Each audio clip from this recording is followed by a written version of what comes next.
کسی صحابی نے اپنے بچے کی شادی پر اپنے گھر میں لائٹنگ نہیں کرائی، لیکن آپ کو دنیا کا کوئی عالم یہ فتویٰ نہیں دے سکتا کہ لائٹنگ کرانا حرام ہے۔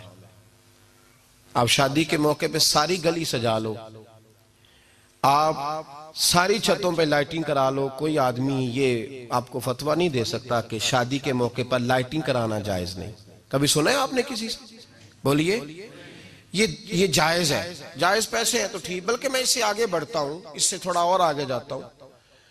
حضرت عائشہ صدیقہ رضی اللہ تعالیٰ عنہ فرماتی ہیں میرا جو کمرہ تھا نا جس میں میں حضور کے ساتھ رہتی تھی اور ایک لمبا زندگی کا عرصہ گزارا، اس میں 3 آدمی سو سکتے تھے، چوتھے کے لیے جگہ ہی نہیں تھی، اور کچا تھا، کھجور کے تنے کھڑے کر کے اس پر کھجور کے پتوں کی چھت ڈالی گئی تھی۔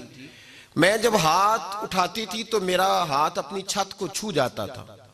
یہ ہے سنت نبی پاک کی، یہ حضور کا طریقہ ہے۔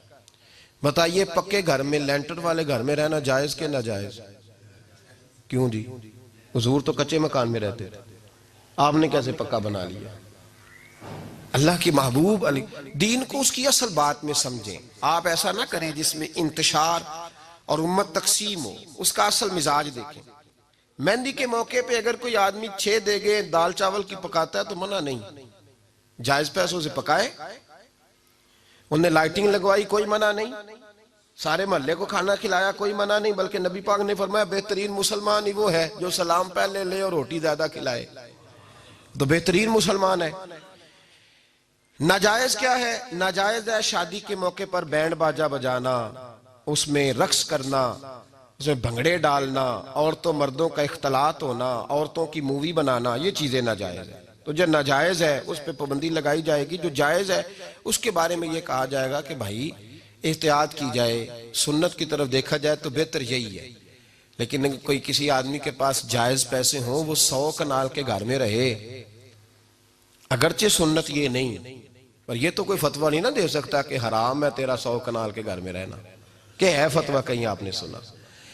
تو ہمارے ہاں تکلیف کا معاملہ یہ ہے۔ دیکھیں میرے بھائی، کسی بھی صحابی نے، بڑے درد کے ساتھ بات کر رہا ہوں اور یہ میرا درد ہے، میں درد سے اپنے دل کو، اپنے ایمان کو حاضر ناظر کہہ کے بات کر رہا ہوں۔ امت بٹ جاتی ہے ہر موقع پہ یار، ہر جگہ ہی تقسیم ہو رہی ہے امت مسلمہ، ہر روز کچھ نہ کچھ فتوے ایسے مل جاتے ہیں جس میں دراڑیں پڑتی ہیں۔ کسی صحابی نے کسی مسجد کے اندر اشتہار چھپوا کے اعلان کرا کے درس قرآن کرایا ہے کبھی؟ سیرت النبی کا جلسہ، ختم بخاری، مدرسے کا دستار فضیلت کا جلسہ، آپ نے اشتہار پڑھے ہیں نا یہ سارے مکاتب فکر کے، ہوتے ہیں کہ نہیں ہوتے؟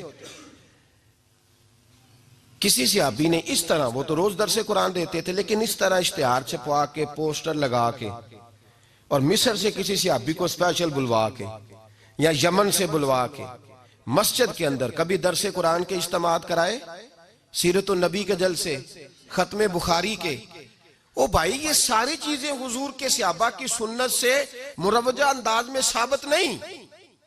مجھے بتا میرے بھائی، میں درد کے ساتھ تجھ سے سوال کرتا ہوں کہ سیرت النبی کے جلسے میں تو پشاور سے مولانا بلائے، پنڈی سے بلائے، تو گجرات اور کراچی سے لوگوں کو بلا کر کے اگر سیرت کا جلسہ کرائے، اور تو اس میں ایک آدمی کو کراچی سے بلوایا جا رہا ہے تو تو نے اس کو 20,000 کی ٹکٹ بھی دی، اور اشتہار پہ بھی جلسے پہ خرچ ہوا، پھر لنگر بھی پکا، کھانا بھی تو نے کھلایا، نہ تجھے کوئی بیوہ یاد آئی، نہ تجھے کوئی مسکین یاد آیا، نہ تجھے کوئی غریب یاد آیا؟ حالانکہ کہنا چاہیے تھا نا یہ جو ₹1,00,000 لگ رہا ہے کسی بیوہ کی خدمت کر دینی چاہیے، یتیم کو دے دینا چاہیے۔ درد کے ساتھ بات کر، سوال میرا یہ ہے کہ وہی کام جو سیرت کے جلسے میں ہوتے ہیں، پہلے تلاوت ہوتی ہے، پھر نعت ہوتی ہے، پھر کسی عالم کا بیان ہوتا ہے، وہی کام صرف نام بدل کے کیا جائے، عید میلاد النبی نام رکھا جائے صلی اللہ علیہ وسلم۔ یہ میں آپ کے ذہنوں پہ دستک دے رہا ہوں، تقریر نہیں کر رہا، صرف دستک دے رہا ہوں۔ او بھائی دیکھو، ایک آدمی وہی کام نام بدل کے کرے تو جائز ہے، اور اگر اس میں نبی پاک کے میلاد کا نام رکھ لیا جائے یا نعت کا نام رکھ لیا جائے تو پھر مجھے اجازت دے میں تجھ سے سوال کروں کہ صرف تجھے حضور کی تعریف پوری لگتی ہے؟ پھر مجھے اجازت دے کہ میں تجھ سے پوچھوں کہ صرف تجھے نعت اچھی نہیں لگتی؟ پھر مجھے اجازت دے کہ میں تجھ سے پوچھوں کہ تجھے صرف رسول اللہ کے قصیدے اچھے نہیں لگتے؟ دے مجھے اجازت کہ میں تجھ سے سوال کروں کہ جہاں ذکر رسول کی بات آئے وہاں تو پریشان کیوں ہوتا ہے؟ تجھے پتہ ہی نہیں یہ تو وہ ذکر ہے کہ رب فرماتا ہے تم بیان کرو نہ کرو وَرَفَعْنَا لَكَ ذِكْرَكَ، محبوب میں نے خود تیرے چرچے ساری دنیا میں بلند فرما دیے۔ اور نبی پاک نے پوچھا حضرت جبریل سے کہ چل جبریل تو بتا میری امت کو پتہ چلے رب نے میرا ذکر کیسے بلند کیا ہے؟ تو جناب جبریل کہنے لگے محبوبہ رب فرماتا ہے میرے نبی سے کہہ دے جہاں جہاں تیرے رب کا ذکر ہوگا وہاں وہاں تیرا بھی ذکر ہوتا رہے گا۔ یہ تو محتاج ہی نہیں کسی کا۔